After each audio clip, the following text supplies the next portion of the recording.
26 जानेवारी होती. माझ्याबद्दल तर एक मस्त चाललं इलेक्ट्रॉनिक मीडियात. मी जरा कार्यक्रम काही रद्द केले माझ्या काही पुढच्या ह्याच्यावर, अजित पवार नॉट रिचेबल. आता काय मी सारखं त्यांना रिचेबल व्हायला पाहिजे का? मला घरात कोणी ठेवणार नाही सागर रिचेबल झालं तर. दुसरी गोष्ट, त्या दिवशी ते आमचे आपल्या राज्याचे मुख्यमंत्री चर्चा करत होते. मध्ये जे काही आरक्षणाचा मुद्दा उपस्थित झालेला होता त्यांच्याकडे त्यांनी भांगे सचिव आणि काही लोकांची टीम पाठवलेली होती आणि त्यांनी आम्हाला सांगितलं होतं की थोडंसं महत्त्वाची गोष्ट आहे आणि राज्याच्या दृष्टीने महत्त्वाचीच होती. त्याच्यामध्ये मुंबईमध्ये जर एवढा मोठा समाज आतमध्ये गेल्यानंतर मुंबईकरांना काही त्रास सहन करावा लागला असता.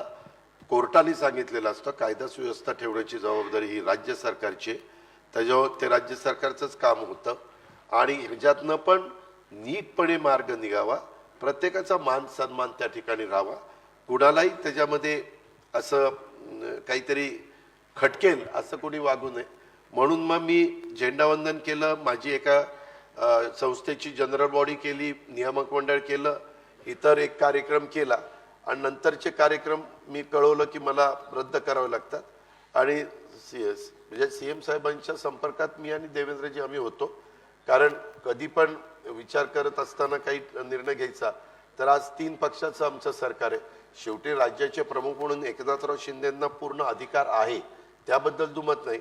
परंतु अशा प्रकारचे काही निर्णय ज्यावेळेस घ्यायचे असतात ते देवेंद्रजींच्याही कानावर घालतात, माझ्याही कानावर घालतात. आम्हालाही थोडं बहुत अनुभव, देवेंद्रजींना 5 वर्ष मुख्यमंत्री पदाचा अनुभव आहे, मला अनेक वर्ष उपमुख्यमंत्री पदाचा अनुभव आहे.